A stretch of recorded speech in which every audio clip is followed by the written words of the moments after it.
Hey everyone, welcome back to the channel. It's Normal Guy of the North here, and today we're going to break down one of the most impactful holiday rewards wargaming has rolled out in quite some time. This year, every player gets to claim a free Tier 9 tech tree ship, and from what I've seen across the community, a lot of players feel overwhelmed by the options. 5 ships, 5 different lines, 5 completely different playstyles, and only one choice. So today we're going to bring clarity, structure, and real operational insight into this entire decision so you can select the ship that drives the most long-term value for your account. And just so I'm transparent with you right up front, I'm personally selecting the Sejong.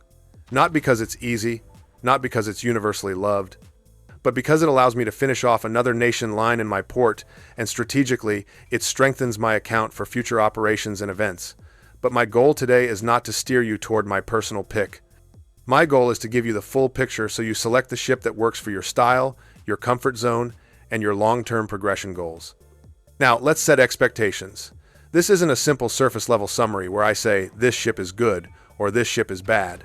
That's not how we operate here. You're getting a deep dive not only into the raw performance profiles of each ship, but also into the lived experience of the community. What players love, what players dislike, what feels rewarding, what feels punishing, and what kind of player each ship is actually built for. Because here's the truth. Every one of these ships can be strong in the hands of the right captain, and every one of them can be a disaster in the wrong context. So the real value here is helping you understand how each ship fits into your own toolkit. Whether you're a battleship main, a destroyer main, a cruiser specialist, or someone looking to broaden your capabilities, this video is designed to give you the confidence to hit that claim button knowing you made the optimal choice. So let's begin with some grounding context. When you log in during the holiday window, you can select one of the following Tier 9 researchable ships: Lepanto from the Italian battleship line, Izumo from the Japanese battleship line, Riga from the Soviet heavy cruiser branch, Sejong from the Pan-Asian light cruiser line, and Fletcher from the American destroyer line. These ships represent extremely different philosophies. Some are high risk and high reward, some are stable and predictable, some are punishing to learn but powerful once mastered. And a few are simply excellent foundational ships that almost anyone can pick up and enjoy immediately. The biggest mistake I see players make is choosing based purely on hype or name recognition.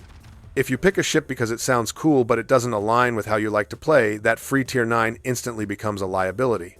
Tier 9 gameplay is demanding, mistakes are punished quickly, and a ship that doesn't align with your rhythm or instincts becomes a source of frustration rather than opportunity. So instead of jumping into the ship names right away, we're going to first approach this from a strategic perspective.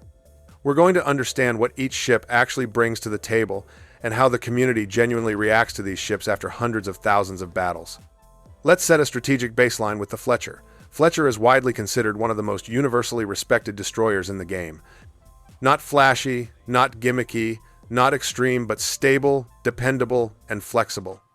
It's the kind of ship that quietly performs at a high level across all skill tiers. Strong torpedoes, strong guns, great concealment, and comfortable handling. It doesn't dominate any one category, but it excels through consistency. And the community consistently praises it as a destroyer that just works. If you are a player who wants a reliable, balanced experience, something that supports your team, creates opportunities, and doesn't demand perfection, Fletcher is a serious contender for your free pick. But if you're a battleship player, your options pivot toward very different experiences, starting with the Lepanto. This ship is polarizing in all the right ways. Players who enjoy aggressive brawling absolutely adore it. Players who prefer long-range accuracy often struggle with it. Lepanto brings huge SAP alpha potential, battleship-grade armor, and the famous Italian exhaust smoke that lets you reposition or push where other battleships would instantly melt. The upside is massive. The downside is that dispersion can betray you, SAP can feel inflexible when enemies angle, and your hull is big enough that mistakes against torpedoes can end your match quickly. Now, on the other side of the battleship spectrum sits the Izumo, and let's be honest, Izumo has one of the most complicated reputations in the entire tech tree. Historically, players have called it everything from painmo to the suffering, and while that's a bit dramatic, it reflects something real. Izumo is not designed to be comfortable or forgiving. It's designed to train you for Yamato's playstyle. Slow positioning, long-range punishing shots, strict angling discipline. If you like playing a methodical, structured battleship game, Izumo will reward you with some of the hardest-hitting salvos you can land at Tier 9. But if you're expecting speed, agility, or quick escapes, This ship will punish you harder than almost anything else on this list. Izumo's positives are substantial. It has some of the best AP penetration at this tier. The turret layout encourages forward-facing engagements, and when you're positioned correctly, you can reliably delete cruisers and punish broadside battleships. The problem is that your survivability is entirely tied to your positioning decisions made minutes earlier. If you're out of place, you cannot rotate quickly, you cannot run, and you cannot hide. That's where the community divides. Experienced, disciplined battleship players often praise Izumo for being a real battleship, while newer players or players who prefer fast-paced battleships tend to resent how rigid and punishing it feels. So now let's pivot into cruisers. Starting with Riga. Riga is unique. Not in a gimmicky way, but in a personality way. It's a ship players respect more than they enjoy. The heavy Soviet cruiser identity is alive and well here. Great ballistics, incredible AP when you catch broadside, and armor that can shrug off long-range fire better than most cruisers in the game. On paper, this looks like a fantastic package, but in practice, Riga's handling is the single biggest point of community frustration. It turns slowly, it accelerates slowly, it bleeds speed in turns, and it requires very careful positioning. The players who enjoy Riga tend to be cruiser mains who like structured, methodical, long-range play. They use island positions, they control firing angles, and they understand when to expose the ship and when to stay patient. But for the broader community, Riga simply feels like hard work. You get punished instantly for overextending. You struggle to disengage, and if a destroyer or submarine gets close, your maneuvering limitations become brutally obvious. Because of this, a lot of players refer to Riga as the toll you pay to get to Petro, and honestly, that's a sentiment you'll see again and again. But there is a high ceiling here. When played by someone who understands heavy cruiser fundamentals, Riga can dominate lanes, control map flow, and delete broadside cruisers in one devastating AP strike. It demands a lot, but it can give a lot back. The question is whether you enjoy that high discipline, low forgiveness style. Which brings us to the Sejong, my personal pick this year. And the Sejong brings a radically different identity. This is a mobility-driven, high DPM, light cruiser with excellent agility, powerful AA, strong torpedoes, and a very punishing glass cannon profile. The community sentiment here is fascinating because it splits almost perfectly along experience lines. High-skill cruiser players love it, casual or newer players often hate it. And the reason is simple. Sejong is built around movement, awareness, and constant repositioning. Its armor is paper-thin, and if you get caught broadside by a battleship, your match can end instantly. But when you play Sejong on its strengths, agility, evasion, vision control, and relentless HE pressure, the ship is incredibly rewarding. It's a kite machine, it's an AA umbrella for your team. It's a fire-starting platform, and its torpedoes create lethal close-range ambush opportunities. You have to respect its fragility, but you also get to enjoy its precision and fluidity.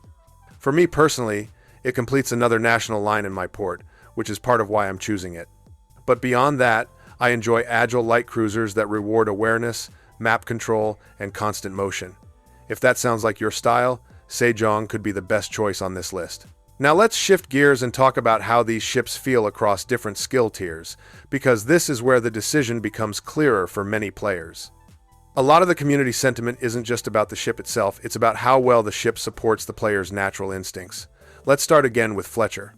Fletcher is universally respected because it doesn't demand a specific skill set. It supports new players with forgiving handling, while giving experienced players a platform to outplay opponents with torps, guns, and concealment. It's a destroyer that teaches strong fundamentals. If you're a newer player looking to expand your naval toolkit, Fletcher quietly makes you better. If you're a veteran, Fletcher simply feels like coming home predictable, stable, and effective. That's why it's the community's most unanimously supported pick on this list. Lepanto has the opposite experience curve. Newer players often struggle because they drive it like a conventional battleship, and that's not how it wants to be played. It wants aggression, angled pushes, and decisive engagements. It wants you to use exhaust smoke to break lines of sight. It wants you to commit, and if you hesitate, the ship punishes you. But once players embrace its identity, Lepanto becomes a powerhouse. The community loves its fun factor. They love the burst potential. They love the boldness. It just requires the right mindset. Izumo has a reputation for being hard regardless of skill tier, but disciplined players thrive with it. The community often jokes that Izumo teaches patience by force, and there's truth to that. It rewards caution, planning, and long-range precision. Many players who disliked Izumo early eventually look back on it with respect because it taught them positioning fundamentals that carried into better ships later. Riga, again, is almost universally respected but rarely adored. Players appreciate what it does. They appreciate the firepower, they appreciate the armor profile, but they don't enjoy the handling. And because of that, Riga is commonly recommended only to players who truly want to pursue the Soviet heavy cruiser line. If you want Petro, Riga is your toll booth. And in that context, the community accepts it. Sejong, though, is the ship with the highest skill ceiling on this list. The community agrees that when you play it correctly, it feels incredible. But it demands awareness, agility, discipline, and strong map sense. As long as you understand its survivability limitations, Sejong is one of the most rewarding light cruisers at its tier.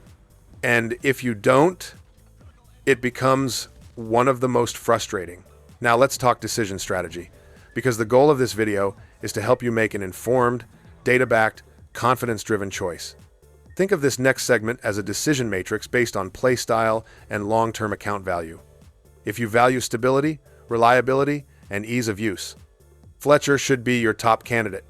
It provides consistent performance, strong fundamentals, and a playstyle that helps you contribute regardless of match type. This is the community's safe pick, not because it's boring, but because it excels in every category without demanding mechanical perfection. If you enjoy aggressive battleship play and close-range engagements, Lepanto is your strongest alignment. The community consistently praises its fun factor, its high-impact SAP salvos, and its ability to break stalemates through bold pushes. Just remember, the weapon system requires discipline. When it hits hard. When dispersion trolls you, the frustration is real. But players who love aggressive battleships consistently call Lepanto one of the most enjoyable picks. If you prefer methodical, long-range battleship play, Izumo will be your best fit. It's a strategic, patient ship. It's a ship that teaches the Yamato mindset: calm, structured, punishing precision. The community recognizes its flaws, but they also recognize its identity. Izumo is a ship that rewards intentional play. If you like planning ahead, controlling engagements, and landing punishing broadsides from distance, this is the ship that aligns with your instincts. If you want a heavy cruiser with long-range influence and strong AP potential, Riga is the logical choice. The community respects its power and acknowledges its limitations.